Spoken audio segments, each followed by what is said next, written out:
I'm an ex-physicist, an ex-American resident, an ex-voter. Ex-wife? This is very upsetting. Why don't intelligent people like yourself bother to vote? Oh, forgive me, you politicians make it so hard. The ideas expressed by most of you, right and left, seem to me as antique and mechanical as that old clock. What's that supposed to mean? Well, if I was to explain that, I'd have to go all the way back to Descartes, if you remember him. Yeah? To be or not to be? I think therefore I am. Yeah, well, we both went to college, yeah.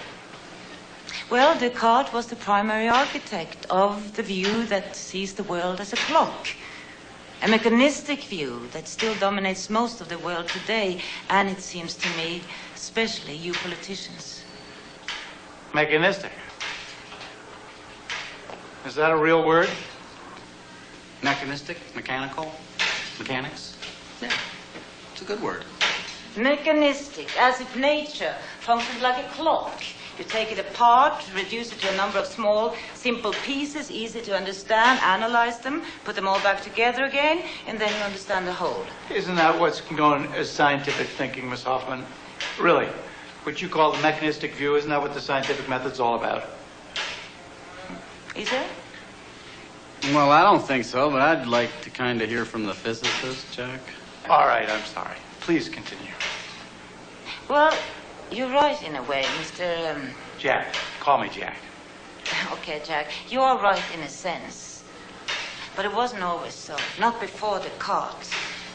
When he introduced such thinking, it amounted to a revolutionary break with the church. He said, I don't need the Pope to tell me how the world functions. I can find that out for myself. Because to me, the world is just a machine. And then he became fascinated with clockworks and made the clock into his central metaphor. He said, I consider the human body as nothing but a machine. A healthy man is like a well-made clock.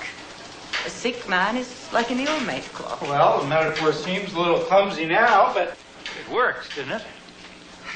Yes, so successfully that scientists came to believe that all living things, plants, animals, us, are nothing but machines. And that's the fallacy. It carried over into everything, arts, politics.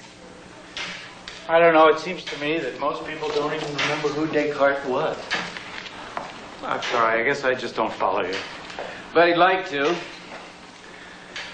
If you could just break it down into 30-second media bites, that's more what he's used to. Very funny. All right, what is it that I don't recognize? What's so bad about Descartes? But there's nothing bad about Descartes. In fact, I think Descartes is wonderful. He was a godsend to the 17th century. But times have changed since then. We need a new way of understanding life. That pendulum, for example, has long since been replaced by a tiny quartz crystal. And these magnificent hand-forged wheels turned into a microchip the size of my thumbnail. That's how far modern science has left mechanistic thinking behind. But you politicians, you seem to have that clockwork still ticking in your head.